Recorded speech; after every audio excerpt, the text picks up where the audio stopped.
ఈ తులసి చంద్ గారు ఏమంటారు, యొక్క బూతులు మాట్లాడితే జైలు పెట్టాలంట. ఆమెకు బుద్ధి జ్ఞానము ఏమైనా ఉన్నదా? భావ ప్రకటన స్వేచ్ఛని తీసేసే హక్కు ఎవడికి ఉందిరా అయ్యా? ఇంగ్లీష్లో వెంటింగ్ అంటారు. వెంటింగ్ అంటే ఏంది? నీ ఇప్పుడు బాధ అయితే ఏడుస్తాం. ఇవాళ నువ్వు ఏడుస్తే జైలు పెట్టాలంటే నేను ఏం చెప్పాలి సమాధానం? ఏడవద్దా? ఏడ్చే స్వేచ్ఛ లేదా నాకు? ఎప్పుడు నవ్వుకుంటూనే ఉండాలనా? ఒకవేళ అదే నిజమైతే ఆ యొక్క నవరసాలు ఎందుకు పెడతారు? ఏడ్చే గుణము నేచర్ నాకు పెట్టకపోతుండే కదా. ఏడవడం వల్ల ఆ బాధ పోతుంది కదా, మనసు ప్రశాంతం అవుతుంది కదా, ఉపశమనం అవుతుంది కదా. సో అట్లనే వెంటింగ్ అంటారు. ఇంట్లో ఎక్కువ వేడైంది అనుకో, వేడిగాలి ఏమైతే పైకి పోతుంది. పైకి పోయిన వేడిగాలి ఇంట్లోనే ఉంటే ఆ మనసు ఏమంటారు, ఆ యొక్క ఫ్యూమ్స్ కానీ, ఆ కార్బన్ మోనాక్సైడ్ కానీ, మనం విడిచినటువంటి ఆ కార్బన్ డైఆక్సైడ్ కానీ అవి మళ్ళా పీల్చుకోవాలి. నీకు ఆక్సిజన్ లెవెల్ పడిపోతుంది, చచ్చిపోతావు. ప్రాపర్గా వెంటిలేషన్ లేకపోతే చచ్చిపోతావు. కాబట్టి ఈ వేడిగాలి బయటకు పోతేనే కింద పైన వెంటిలేటర్ నుంచి వేడిగాలి బయటకు పోతేనే కింద నుంచి చల్లగాలి లోపలికి వస్తుంది. విండోల నుంచి చల్లగాలి బరువు ఉంటుంది కాబట్టి కింద ఉంటుంది, వేడిగాలి పైకి పోతుంది. ఈవెన్ ఇప్పుడు వర్షాలు ఎట్లా వస్తున్నాయి? అల్పపీడనం దగ్గరికి అధిక పీడనం నుంచి వస్తున్నాయి. ఎట్లా వస్తున్నాయి? అల్పపీడనం ఎట్లా క్రియేట్ అవుతుంది? అక్కడ బాగా వేడి వస్తే ఆ వేడికి అక్కడ ఉన్న గాలిలో ఉన్న తేమ అయిపోయి ఆ యొక్క ఇది ఇక్కడ అల్పపీడనం ఏర్పడడం వల్ల ఆ యొక్క ఆ చల్లగాలి ఇక్కడికి వస్తుంది. అధిక పీడనం నుంచి అల్పపీడనం, ఆ ప్రెషర్ డిఫరెన్స్ వల్ల. Simple concepts. కాబట్టి నీ ఇంట్లో ఉన్న వేడి పోవాలి, బయటకి వెంటిలేటర్ ద్వారా పోతేనే కిటికీలకి వెళ్ళి విండోలకి వెళ్ళి ఫ్రెష్ ఎయిర్ వస్తుంది. అట్లనే నీ మైండ్ లోపల ఆ బాధ కానీ, ఆ ఎదుటివేడు మనకి కలిగించిన ఇబ్బంది కానీ, అది ఏదైనా నెగిటివ్ ఎమోషన్ ఉంటే అది పోవాలి. అది లోపలికి వెళ్ళి పోతేనే నీ మనసు ప్రశాంతంగా ఉంటుంది, నువ్వు సంతోషంగా ఉంటావు, నువ్వు కుదుట పడతావు. లేకపోతే ఏమవుతుంది? ఈ వెంటింగ్ అనే కార్యక్రమం లేకపోతే, ఈ బాధను వ్యక్తపరిచే వ్యవస్థ లేకపోతే, వాడు ఈ యొక్క బాధ నుంచి ఉపశమనం చేయడానికి వాడు డ్రగ్స్ అలవాటు చేసుకుంటాడు, లేకపోతే తాగుడికి బానిస అవుతాడు, లేకపోతే ఇంకా పిచ్చోడు అవుతాడు. ఓకే, ఇంకో ఈ మానసిక వేదతో డిప్రెషన్లో పోతాడు, ఇంకోటి అవుతుంది. ఇప్పుడు మహిళలు రిలేటివ్లీ ఏమంటారు, తక్కువ ఈ హార్ట్ అటాక్స్, తక్కువ మెంటల్ డిసీజెస్ ఉంటాయి పురుషులతో పోలిస్తే. కారణం ఏంది? వాళ్ళు ఏ సీక్రెట్ పెట్టుకోరు, ఎవరో ఒకరితో మాట్లాడుతూనే ఉంటారు, తోటి మహిళలతో ఏదో వాళ్ళ అన్నీ చెప్పేస్తూనే ఉంటారు మోస్ట్ ఆఫ్ దెమ్. కాబట్టి మళ్ళీ మైండ్ క్లీన్ ఉంటుంది. మగవాడు వాడు ఎవరిని చెప్పుకోడు, కాబట్టి వాడు ఈ తాగితే కొంచెం రిలాక్స్ అనిపిస్తుంది. అర్థమైందా? కాబట్టి ఈ వెంటింగ్ అనేది ఉండాలి. మన యొక్క ఏమంటారు, ఆ బాధని వ్యక్తపరిచే వ్యవస్థ ఉండాలి. అప్పుడు వాడి మనసు కుదుట పడుతుంది. అర్థమైందా? కాబట్టి ఫిజికల్ హార్మ్ చేస్తేనే శిక్షలు, అంతేగాని నువ్వు తిడితే వాడు తిట్టు, లేకపోతే వాడు తిడితే వాడిని బ్లాక్ చేయి. ఎవడొద్దన్నాడు? నీకు ఆ స్వేచ్ఛ లేదా? నీకు తిట్టే స్వేచ్ఛ ఉన్నది, వాడు నీకు నచ్చంది చెప్తే నీకు చెప్పుకునే స్వేచ్ఛ ఉన్నది. అర్థమైందా? అది కాకుండా అయినా సరే నీకు ఇబ్బంది పెడుతున్నాడు, నువ్వు ఉన్న ప్రైవేట్ ప్లేస్లకు, పబ్లిక్ ప్లేస్ కాకుండా నీ ప్రైవేట్ ప్లేస్లకు వచ్చి వాడు నిన్ను ఇష్టమున్నట్టు ఇబ్బంది పెడుతున్నాడు, నీ ఇంట్లోకి వచ్చి తిడుతున్నాడు, లేకపోతే ఇంకోటి చేస్తే నువ్వు క్రిమినల్ కేసు పెట్టు, పోలీస్ కేసు పెట్టు, ఎవడొద్దంటలేడు.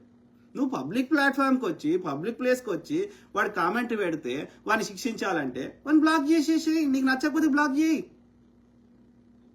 కానీ వాడు నీకు మాట్లాడే స్వేచ్ఛ ఉంటుంది, నీకు చెత్త అది రీసెర్చ్ చేయకుండా నువ్వు చెత్త చెప్పే స్వేచ్ఛ నీకు ఉంటుంది. కానీ వానికి నువ్వు చెత్త చెప్తున్నావు అని అనే వానికి కామెంట్ పెట్టే స్వేచ్ఛ లేదా?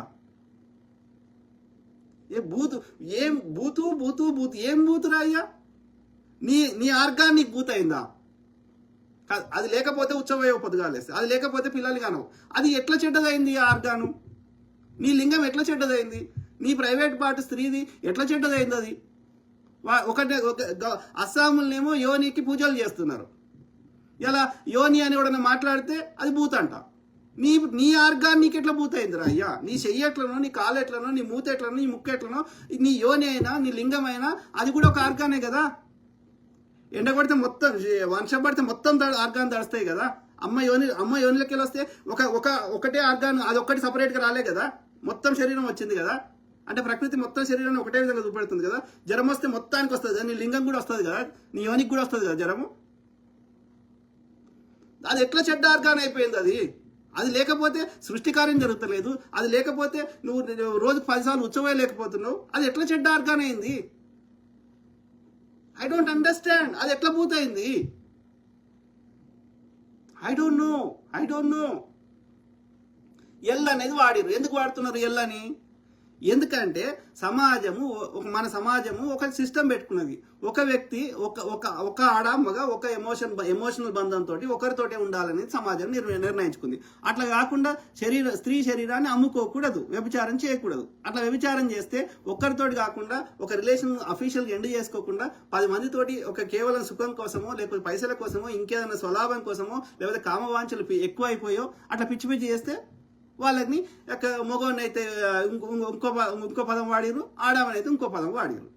అంటే సమాజము అందరినీ ప్రతిరోజు అన్ని వాళ్ళని ప్రైవేట్ ప్లేస్లలో ఏమేం చేస్తారో మనం చూడలేం కాబట్టి అట్లా ఎవరైనా చేసినట్టు అనిపిస్తే వాళ్ళ మీద అది ఒక సోషల్గా ఒక డిసిప్లిన్ కోసం తిడుతున్నారు. ఏది అట్లా వ్యభిచారం చేస్తే శరీరాన్ని ఒళ్ళు అమ్ముకుంటే అట్లా అమ్ముకోకూడదే అని వాళ్ళు ఎల్ల కారంతోటో ఇంకో కారంతోటో మగవాడైతే బి తోటో అట్లా తిడుతున్నారు. అవునా కాదా? సో దాంట్లో ఎక్కడ బూతు వచ్చింది? I don't understand. నీ ఆర్గాన్స్ నీకు ఎట్లా బూతాయినాయి?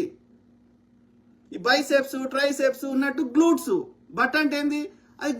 అదొక మజిల్, అదొక biggest muscle in the body. ఇప్పుడు ఈ బైసెప్స్ అంటున్నాం, ఎన్నుకున్నాయి ట్రైసెప్స్ అంటున్నాం, ఇంకోటి వీటికి ఇంకో పేర్లు ఉన్నాయి. అట్లనే ఈ బట్ట అనేది ఏంది? అది గ్లూట్స్ అంటారు ఇంగ్లీష్లో. అర్థమైందా? అదొక biggest muscle in the body. అది లేకపోతే బోన్స్ కూర్చుంటే కూర్చోలేం బోన్స్ మీద. అది ఉంటేనే కూర్చోగలుగుతున్నాయి ఇవాళ నేను. కాబట్టి అది ఎట్లా చెడ్డ ఆర్గాన్ అయిందిరా అయ్యా? అది ఎట్లా పూర్తయిందిరా అయ్యా? అనాటమీ చదవండి. మెడికల్ చదివితే ఫస్ట్ ఇయర్లో మొత్తం అనాటమీ నేర్పిస్తారు. ఈవెన్ మసాజ్ థెరపీ పైన అనాటమీ నేర్పిస్తారు. Even physiotherapy, any medical related profession చేస్తే నీకేం నేర్పిస్తారు? ఫస్ట్ అనాటమీ నేర్పియరు. అవి ఎట్లా పూర్తయిపోయినాయో నాకు అర్థమై, నీ శరీర భాగాలు నీకు ఎట్లా పూర్తయినాయో నాకు 1% అర్థమై సావది. There are 4 types of muscles ఉంటాయి. Soft muscles, hard muscles, skeletal muscles, ఇవన్నీ ఉంటాయి. ఓ పుస్తకం చదవరు, ఓ మెడికల్ నాలెడ్జ్ ఉండదు, ఓ out of the box think చేయరు, ఒక ప్రాక్టికల్ నాలెడ్జ్ ఉండదు, ఒక నేచర్ని అర్థం చేసుకునే ప్రయత్నం చేయరు. కానీ వచ్చేసి ఎవరి దోషింది వాళ్ళు ముచ్చట చెప్తా, నేను చెప్పిందే కరెక్ట్, మిగతా వాళ్ళందరూ చెప్తా అంటే. తులసి గారు, you need to grow up. Okay, views వచ్చిన వాళ్ళందరూ గొప్ప వాళ్ళని కాదు. ఆ శ్రీరెడ్డి బట్టలు ఇప్పితే కూడా మస్తు మంది చూసారు. శ్రీరెడ్డి ఆ బూత్ వీడియోలు చేస్తే కూడా చూసారు. దానికి ఆనల్ ఎట్లా చేసుకుంటారు కదా అవసరమా? అది చెప్తే కూడా చూస్తారు. ఇద్దరు కొట్లాడుకుంటే రోడ్డు మీద చూస్తారు. వ్యూస్ వచ్చినంత మాత్రాన నువ్వు మంచి చెప్తున్నావు, నువ్వు పర్ఫెక్ట్ అని నీది నువ్వు ఊహించుకుంటే అది absolute non sense. You have to do lot of research before telling.